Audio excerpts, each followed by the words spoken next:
Hi అందరికీ. మనం నిన్న 13వ గోత్రమైన పవన ఋషి, అందులో ఏ ఇంటి పేర్లు వచ్చాయో చూసాం. మళ్ళీ ఒకసారి పవన ఋషి అనే గోత్రంలో ఏ ఇంటి పేర్లు వస్తాయో చూద్దాం. చంద్రాల, తిరుమల, దోమల, రావుల, రాజుల, రాళ్ళ, సుధన్వాల, మత్స్యల, ముత్యాల, మునిగల, ముగుడాల, నోముల, మామిడాల, నామాల, మండల, దోర్నాల, నూకల, తోపుల, కనుకుల, ఈమంచి, తాయిరాల, మిటికల, ఏలిగంద, గొట్టిముక్కుల, ఉజ్జల, గాదె. ఇవన్నీ 13వ గోత్రమైన పవన ఋషిలోని ఇంటి పేర్లు.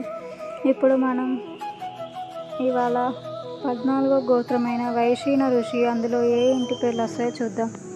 Welcome back to RK channel. 14వ గోత్రం వైశీన ఋషి. ఇందులో ఇంటి పేర్లు చింత, దొంత, చింత, ముంత, చిత్త, ముంత, శీత. ఇవన్నీ వైశీన ఋషిలోని ఇంటి పేర్లు.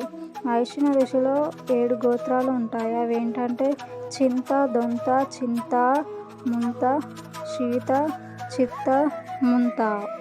ఇవన్నీ వైశీన ఋషిలోని ఇంటి పేర్లు.